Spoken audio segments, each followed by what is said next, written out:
Hi students, hello. I hope all of you are doing well. So my name is Ajay Kumar and I'm a biology faculty for NEET from past 5 years. And today we'll look up at the demo of the Mendelian genetics. Okay. So why do we study Mendelian genetics and what significance does it hold in the whole field of genetics and why it is an introductory part and in the whole principles of inheritance and variance chapter which you study. Okay. So, all right. So, what is genetics basically? Genetics is this branch of biology which deals with genes, their variation, okay, and how they pass on from one generation to the next, which means heredity. Okay. So, in this genetics, we what do we study actually? As of normally generalized part, we study about these characters like height, eye color, and various traits that are associated with these characters. Like if we take height, okay, so height has two characters. That is a tall character and a so height has two traits, a tall trait and a dwarf trait. So every character will have specific traits along with them, and this height is being carried by a gene. This character is being carried by a gene, and each of this gene will have two alleles, uh, an allele for capital T which gives for tall, and an allele for small t which will give for dwarf trait. Okay, so over the case of these slides we'll understand in depth how this actually works. Okay, so Gregor Johann Mendel, he was this Augustinian friar, okay, who is known as the father of genetics, and he was so curious and so interested in this whole scenario, how these plants are growing and how these different characters are being inherited from one generation to the next. And he wanted to study these characters and traits in depth, and he did it for nearly 7 years and find for on the plant that is Pisum sativum or P, okay, the plant Pisum sativum. And over this course of time he selected these traits and these characters were, what are these characters? Seven contrasting characters which we talk about. Okay, so these seven contrasting characters he selected, okay, and he performed experiments with them.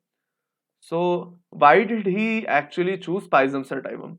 So what was the reason behind that he selected Pisum sativum? He could have selected any plant, right?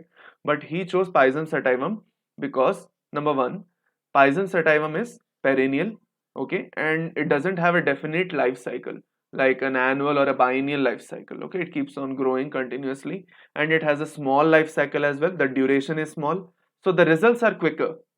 Okay, as soon as the plant grows soon, okay, so as soon as the plant grows you can see all the characters that you want to observe in that. Okay, and it has minimum requirements for growth, and the characters or the traits, okay, are easily observable. We can easily observe them in this plant. Okay, so these were like the seven contrasting characters. Okay, 1 minute. All right. So these were like the seven contrasting character: plant height, flower color, flower position, seed shape, seed color, pot color, and pot shape. These are like the seven contrasting characters. For performing a monohybrid cross, which we are going to do now, we'll take plant height and we'll perform a monohybrid cross now. Okay. All right. Okay. So how is this cross performed per se? Okay, first we know that the pea plant is bisexual. That means it has male and female flowers on the same plant, and we select a character, which I told right now. We'll select the character of height. Okay, and we'll use plants which have different traits of this character. That is, we'll take a tall plant, okay, a pure breed of tall plant, and a pure breed of dwarf plant. What is this pure or homozygous? I'll explain you in the next slide. Okay, let's look at the monohybrid cross. So what is a monohybrid cross? A monohybrid cross is a cross that is performed, okay, using one pair of contrasting characters. Okay, now in this cross we have to understand some terminologies, okay, so that we can understand this cross better. Okay, so we will study three combinations in this cross, that is capital T, capital T, capital T, small t, and small t, small t. So what are these arrangements of these alleles? So capital T is like the dominant allele, and when it is there, okay, when it is there, it will try to impart the tallness in the plant. Okay, it will try to bring about tallness in the plant.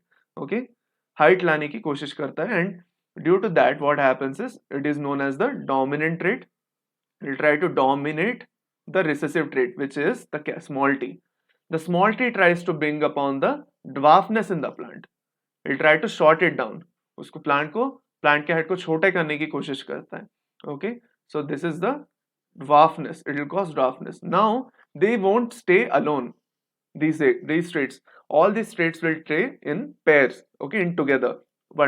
Two pairs of alleles will form in one gene. Okay, if see, the main thing is when we have chromosomes in our body, we are diploid organisms, and this pea plant is also a diploid organism. So diploid organisms will have two chromosomes. Okay, two pairs of chromosomes, and now if this chromosome will have a capital T, this will have a small t, or this will have a capital T, it can have a capital T as well. So the choice is three. Okay, either it can be capital T, or it can be capital T, or small t, as I told regarding diploid organisms. Okay, now so capital T is known as the homozygous tall.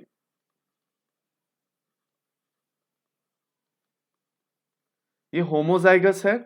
Homozygous का मतलब क्या हो गया? That both the alleles are same. The paired alleles which we are talking about are same. Okay, इसलिए हम क्या बोलेंगे? Homozygous. This is heterozygous tall.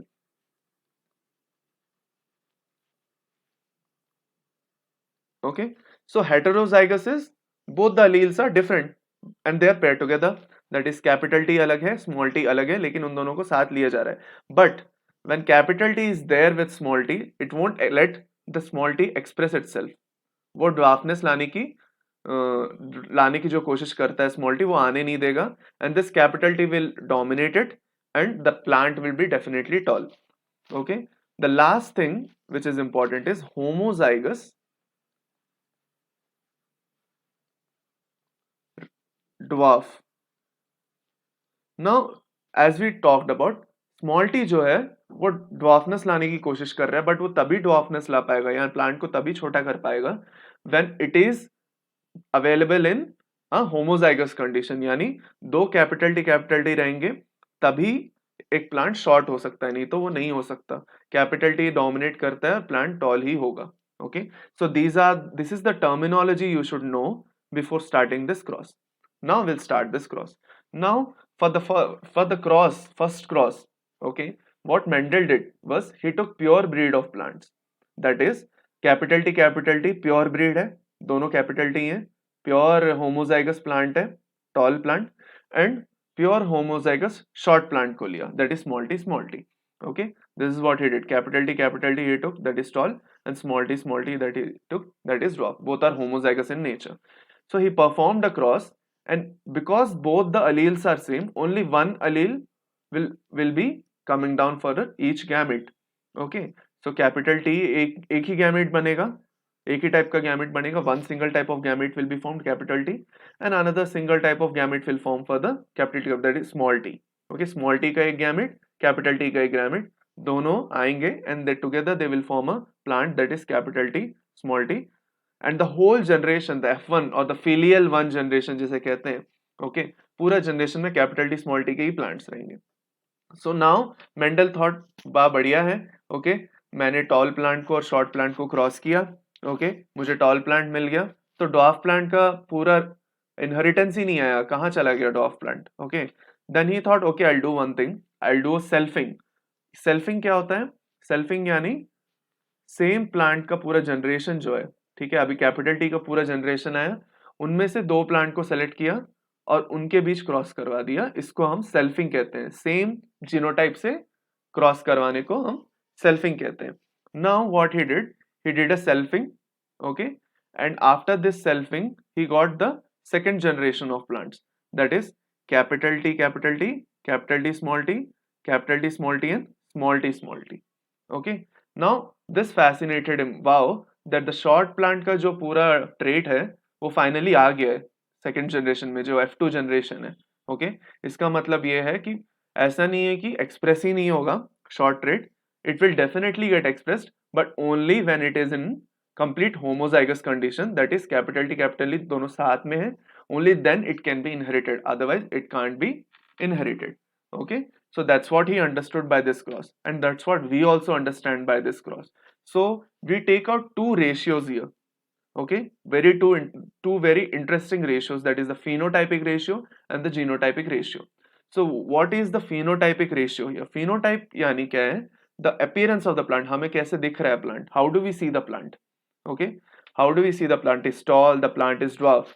If we see the plant is tall, it is a tall phenotype. If we see the plant is dwarf, it is a dwarf phenotype. वो matter नहीं करता कि वो capital T है या capital T small T tall है, it doesn't matter. That is phenotype. Okay, and according to that we have three tall plants here, this one, this one, and this one. We have three tall plants and one dwarf plant, right? So due to that, finally the phenotypic ratio came out to be 3:1. तीन tall plants है, एक dwarf plant. Okay, now next is the genotypic ratio. So genotype, as I told you, is like this arrangement of these alleles, how the organism's genetic makeup is. ठीक है, so genotype के हिसाब से क्या होगा, ये कैपिटल टी दो है, सॉरी कैपिटल टी एक है, कैपिटल टी स्मॉल टी दो, two plants are there with capital T small t combination, and the small t combination again one plant. So the ratio came out to be 1:2:1, one capital T, two of capital T small t, and one of small t. Okay, so how do we say these plants? Homozygous tall, heterozygous tall, homozygous dwarf. So इस तरीके से हम in plants को categorise करते हैं genotype के हिसाब से. फिनोटाइपिकली हमें पता है वो टॉल है या ड्वार्फ है, बस इस हिसाब से हम उनको रेशियो के अंडर में लाते हैं. Okay, so this is how the whole scenario of monohybrid cross works. Okay, इसके साथ मैं एक लॉ एक्सप्लेन करना चाहूंगा. Okay, alright, that is the law of dominance. Okay, which Mendel give first. तो लॉ ऑफ डोमिनेंस में क्या कहा जाता है? The law of dominance says that when parents with pure contrasting traits are crossed together, pure contrasting traits हमने लिए थे, क्या लिए थे हमने? कैपिटल टी लिया था, और फिर स्मॉल टी, ये दोनों प्योर कॉन्ट्रास्टिंग कैरेक्टर्स में आएंगे, प्योरली कॉन्ट्रास्टिंग है. ठीक है, only one form of trait appears in the next generation. कौन सा ट्रेट नेक्स्ट जनरेशन में आया? जब इनका क्रॉस किया गया, कैपिटल टी स्मॉल टी आया था. इसका मतलब हमें सिर्फ दिखा कैपिटल टी का ट्रेट, हमें सिर्फ टॉलनेस ही दिखा, प्लांट का ड्वार्फनेस किसी भी प्लांट में नहीं दिखा, इवन दो उसका पेरेंट जो था वो एक ड्वार्फ प्लांट भी था. एक ड्वार्फ प्लांट है ये. ओके, जो पेरेंट एक है और ये टॉल प्लांट था, लेकिन बिकॉज कैपिटल टी डोमिनेट कर दे रहा है इसीलिए हमें सिर्फ टॉल प्लांट दिखा. The hybrid offsprings will exhibit only the dominant trait in the phenotype. This is the whole law of dominance. जब दो प्योर कॉन्ट्रास्टिंग कैरेक्टर्स वाले प्लांट्स को लेंगे, होमोजाइगस प्लांट्स को, प्योर यानी homozygous, okay, pure homozygous plants को ले रहे हैं विद कॉन्ट्रास्टिंग कैरेक्टर्स. ठीक है, कॉन्ट्रास्टिंग ट्रेट्स हैं जिनमें एक टॉल है एक ड्वार्फ है. ओके, जो नेक्स्ट जनरेशन आएगा जो हाइब्रिड ऑफस्प्रिंग है, हेटेरोजाइगस या हाइब्रिड है ये, ओके, उसमें सिर्फ एक ही ट्रेट दिखाई देगा जो कि डोमिनेंट है, जो डोमिनेंट ट्रेट होगा वो दिखाई देगा. तो that is how this whole system of law of dominance works. Okay, so this is the whole scenario for the monohybrid cross and law of dominance. I hope you understood what I was trying to convey. Okay, so yeah, that's all. Thank you very much. Okay, sign up with me and learn better for all the topics in NEET biology, and take care. Thank you.